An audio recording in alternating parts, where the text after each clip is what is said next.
Good morning, welcome and welcome back to my YouTube channel. It's me again, Rina Just TV.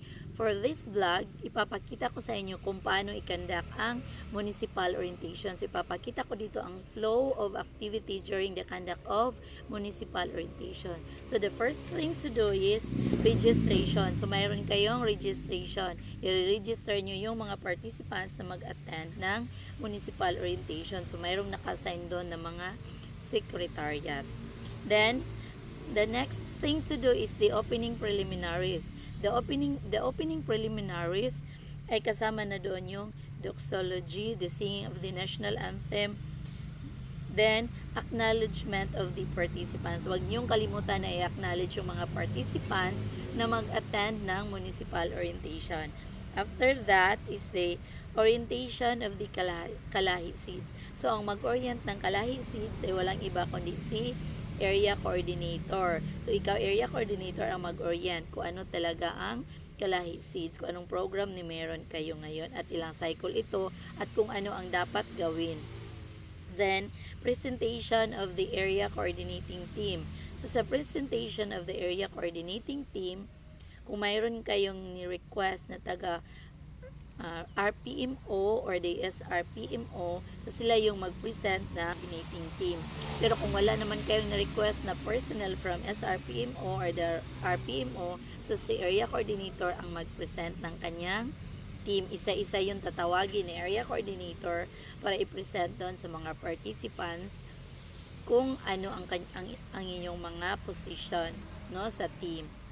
Then, presentation of the municipal coordinating team. So, kung i-present si ACT, i-present din si MCT or si Municipal Coordinating Team. So, ang mag-present ni Municipal Coordinating Team, syempre si Mayor kasi hired yun ng LGU. So, si Mayor mag-present ng kanyang team. Hindi si MC ang mag-present, no? Si Mayor ang mag-present ng kanyang team. Isa-isa niya yung tatawagin. So, kailangan nyo ding kausapin si Mayor kung anong kanyang gawin, di ba? Bago yung activity na yon. Then, after the presentation of the municipal coordinating team, so i-present na yon, presentation of LGU work and financial plan. So, kailangan ding i-present yung work and financial plan ng LGU. Kung magkano ba talaga, dapat ding malaman ng mga participants kung magkano ang counterpart fund ng LGU, paano ba ang nakapaloob doon sa work and financial plan. So, syempre, ang mag-present doon sa work and financial plan ay si municipal accountant. Syempre, dahil siya yung assigned doon na mag-present sa LGU municipal work and financial plan. Then, presentation of the program activities and timeline. So, kailangan din yung i-present ang mga program, activities, and syempre, lalong-lalo na yung timeline. Kailangan malaman ng mga participants kung kailan mag-start yung social preparation hanggang sa implementation of the sub-projects.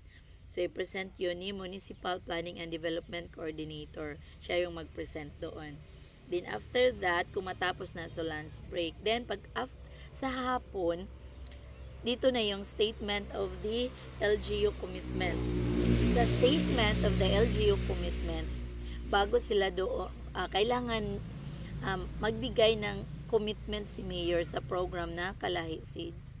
No, magbigay siya ng kanyang commitment. Yung ano ba ang commitment nila doon sa whole duration of the program. Si Mayor dapat nun ang magbigay.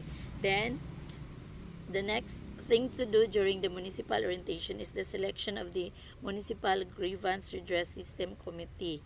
So, mag-select kayo or mag-elect kayo kung sino-sino yung chairman at saka member ng mga Grievance Redress Committee. So, ang mag-facilitate doon ay si MPDC, no? Si Municipal Planning and Development Coordinator, hindi si Area Coordinator, si MPDC. Then, after of the selection of the Grievance Redress Committee, isunod na din dito yung signing of commitment. So, bago nila i-sign yung commitment na yon, kailangan mo nang basahin. So, ang magbasa doon ay si Mayor, syempre. So, basahin mo na niya yung commitment, kung anong nakapaloob doon sa commitment. Pagkatapos niyang basahin, saka siya mag-sign. Then, yung mga SB members ay mag-sign doon, yung mga barangay captains, mga MIAC members mag-sign doon. Lahat ng nandun ay mag-sign sa commitment dahil commitment yun ng lahat ng participants na nandun during the municipal orientation. After the signing of commitment, wala ng ibang activity is closing remarks. Tapos pagkatapos ng closing remarks, dapat isalin nyo sa program yung setting the schedule for the first barangay assembly or first BDRMC.